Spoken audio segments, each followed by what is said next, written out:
With all the excitement building for the final film in Denis Villeneuve's Dune trilogy in Dune Messiah, many fans who've read that book are intrigued to see how the director will go about adapting elements and scenes from it, and what he will do to make that project work on the big screen. I've talked in many videos about why it's an even harder book to adapt than the first one, but having seen what the director has pulled off with the first 2 installments, I have confidence that he can deliver. One moment I'm especially looking forward to is the Stoneburner sequence, and if you've read Messiah, you'd know how big of a moment this is in that storyline. So in this video, I'm going to be discussing how Denis Villeneuve might go about adapting the Stoneburner moment for the big screen. There will be big spoilers from the end of the Dune Messiah book, so I would recommend not watching this video if you're someone who hasn't fully read Frank Herbert's novel. Before I get into it though, if you want to keep up to date on any of my content surrounding Dune Messiah and beyond, then don't forget to support this upload by giving it a like rating and subscribing to the channel.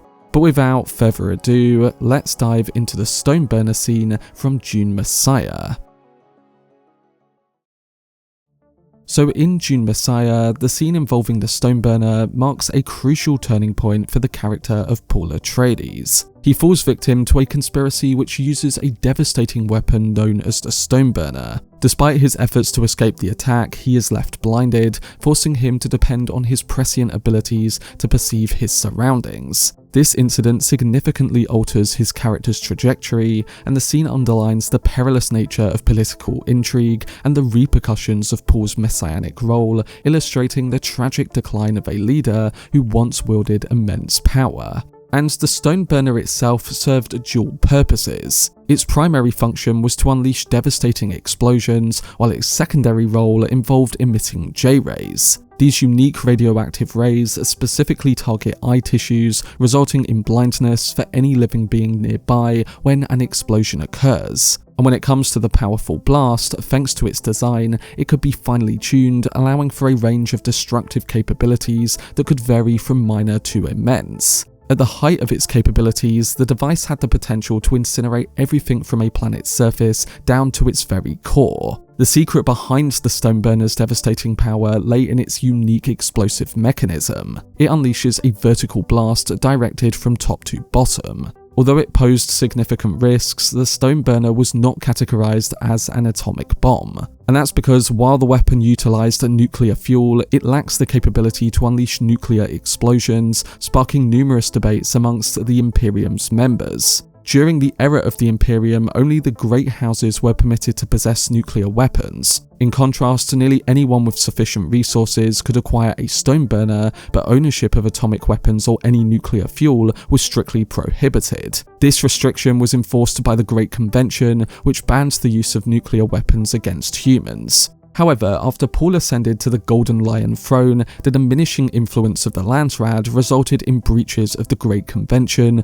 culminating in the detonation of the Stoneburner that left Paul and his Fedaykin blind. The Stoneburner scene in Dune Messiah stands out to me as one of the most intense and tightly packed moments across all 6 books. A tremendous amount unfolds in a brief span of time, involving the conspiracy, Paul, Stilgar, and those who revere Paul. But it's also a moment that highlights the dynamic between Paul and Stilgar, serving as a pivotal point in their relationship.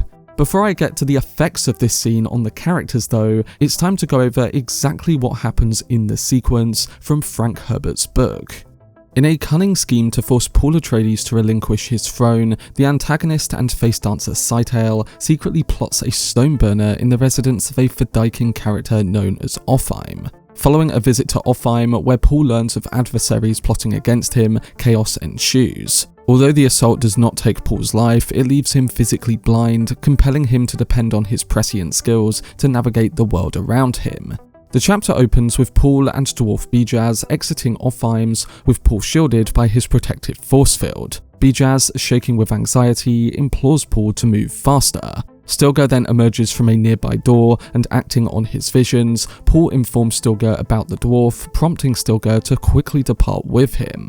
Paul then instructs the security guards to head to the residence adjacent to Offheim's, and out of nowhere, a voice cries out "Stoneburner." Paul, driven by his vision, raises his arm to shield his face as Offheim's house erupts in flames. Panic ensues as people scramble, dropping to the ground in desperation. It's at this moment that Paul realizes that the radiation from the fire is inescapable for them all. Amidst the chaos, voices rise in fear, lamenting the possibility of blindness, while one person claims the Tleilaxu will provide them with new eyes. But aware that Stoneburners can penetrate even the cores of planets, Paul urges everyone to stay low, assuring them that Stilgar will return with assistance. A cry then pierces the air as someone shouts that they can no longer see. A segment from Dune Messiah that illustrates the immense scale of the Stoneburners' explosion reads, "Paul remained silent, thinking what this weapon implied. Too much fuel in it, and it had cut its way into the planet's core. Dune's molten level lay deep, but the more dangerous for that. Such pressures released and out of control might split a planet, scattering lifeless bits and pieces through space."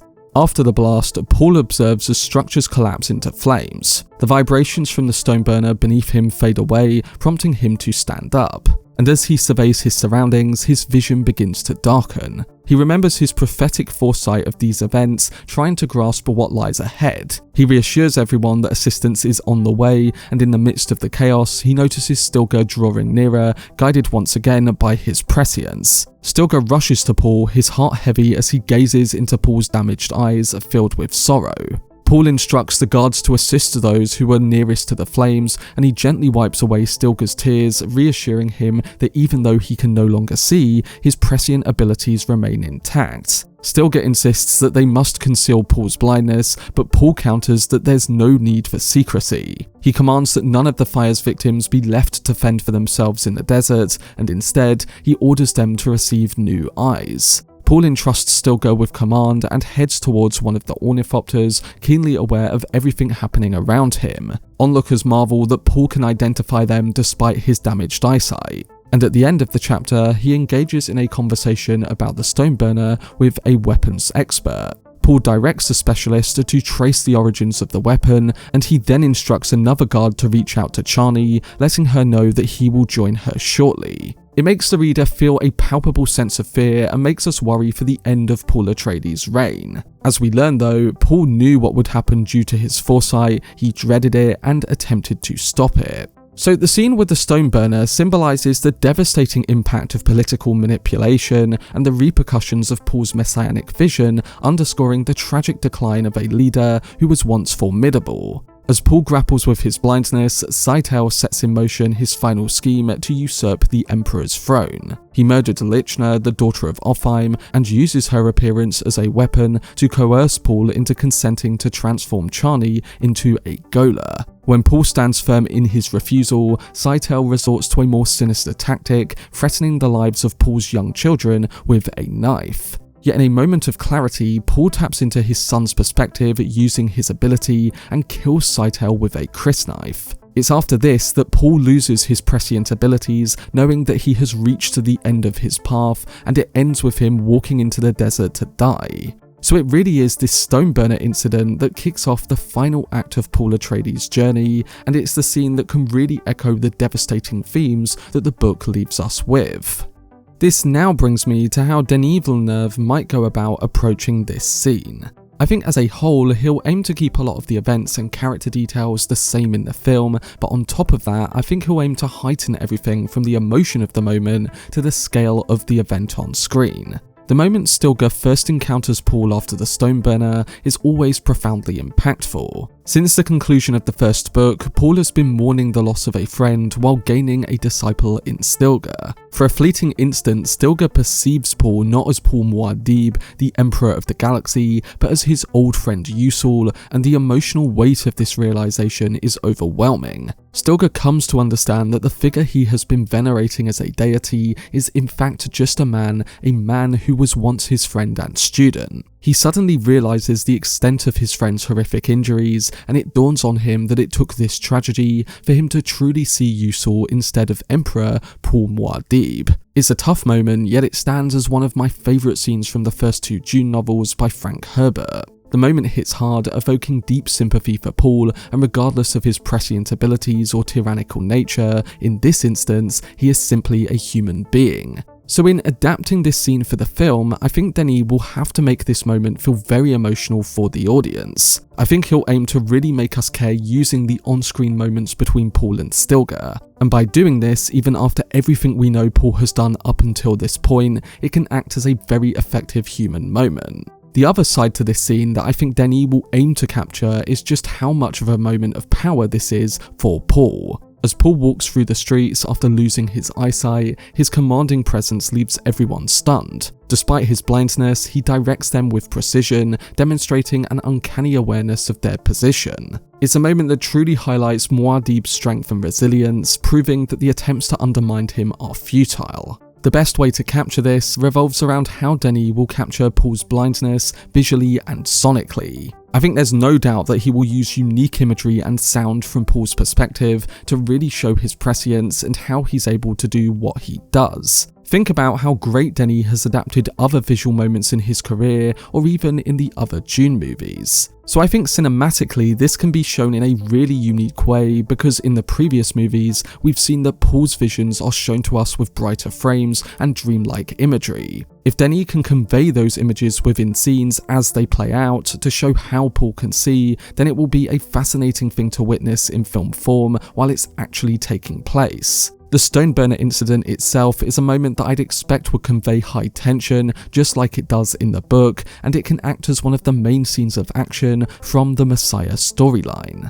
In combining both of the points I've spoken of, I think Villeneuve will display both the intimate and large-scale nature of this scene, showing the devastation it causes using detailed establishing shots, but then intimate cinematography with Paul when we begin to learn of his injury and how he's able to see things. Now, there is skepticism that Dune Messiah as a book has less eventful scenes or moments that might be able to compete with those in the previous two movies in terms of scale. The only other moments that I can think of are the Sightell murders and the attempted killing of Paul at the very end. The book mostly conveys its sense of scale through the detail and gigantic structures that are now situated in Arrakis City. So in the action scenes we do get in the film, you'd expect them to be both high in tension and at least have a heightened sense of scale. The director has said in recent interviews that he is aiming to add additional moments of action and suspense to enhance his take on the Messiah book, so we may get a lot more than just what we expect from that storyline. While I still think it will be a more character-driven film as a whole, I believe that Denis would want to match the level of scope we've seen previously. So alongside the moments of brief action known on the pages, I do think he will elevate it with added scenes. But yes, as a moment, the Stoneburner scene in Messiah is a primary example of the action being more tension-driven and impactful when it comes to how the main character is affected and looked at. Overall, I think Messiah is a very different kind of story, and it's more suited to intimacy with the characters and looking at them through a different light. But while I think this, I can't deny that the Stoneburner scene has the potential to be a show-stopping moment on screen. It doesn't call for the typical action moment in a blockbuster film, nor the sweeping sequence that is quite lengthy in its thrills. But that's what makes it unique, and Denis can utilise that, making the moment feel effective in its short but devastating time on screen. For me, it has the potential to be one of the best moments in all three movies. As a whole, I do think Messiah is a very underrated book, and it's a story that has very effective scenes, even if they aren't as action-packed or eventful as those in the previous book. Everything has a more direct purpose and builds on the central themes surrounding Paul Atreides. And in the case of the Stoneburner sequence, the themes of fate and choice are very central to that. Herbert's Messiah delves into the concepts of destiny and the ability to foresee what lies ahead. Fate plays a significant role, and the protagonist possesses the ability of prescience, enabling him to glimpse the future. However, this ability is not inherently a good thing. Although it equips Paul to anticipate and navigate his path, it ultimately contributes to his tragic end. The burden of foreseeing a predetermined future brings Paul great distress, as it strips him of his freedom to choose. He faces the daunting reality of a future he cannot alter, having seen early on that his beloved Chani will perish during childbirth and that he will lose his grip on power. He tries to escape his visions and frequently longs for a life free from the burden of foresight. When a stone burner erupts and blinds Paul, it is his prescient abilities that grant him a unique form of vision. He navigates the end of his life through a different lens, experiencing each moment as it unfolds in his prophetic visions. Consequently, Paul begins to perceive himself as a captive of destiny, resigned to a predetermined future devoid of options. Yet it has to be said that this blindness leads him to embrace the reality that his only path is to surrender to his fate. And that's because when Paul lets go of his grip on the future, he encounters an unexpected moment. He had anticipated only a daughter from Chani, not realizing that she was actually carrying twins. Thus, the arrival of his son, the heir to his throne, leaves him quite astonished. So in Dune Messiah, the narrative explores Paul's connection to destiny, revealing that true choice and tranquility can emerge only when one accepts their fate. But that was my video discussing how Denis Villeneuve could adapt the stone burner scene in Dune Messiah. We'll have to see how the director approaches his final Dune film, but in thinking about some of the iconic moments, characters, and plot points, I think he can make a brilliant conclusion to his adaptation. It'll definitely be a hard task, but like with part 1 and 2, he proved it can be done, adapting a novel known as once being unfilmable into a sci-fi classic. I will be doing more videos on certain elements and scenes from Dune Messiah in the months ahead, so let me know down below in the comment section what you would like to see covered, alongside how you think Denis Villeneuve will go about adapting the project. For much more videos and news on Denis Villeneuve's Dune universe, then subscribe to the channel and turn on your notifications. Also, if you enjoyed this video, remember to leave a like rating and follow me on social media via the links in the description. But anyway, I hope you guys enjoyed it. I've been Cortex, and as always, make some noise.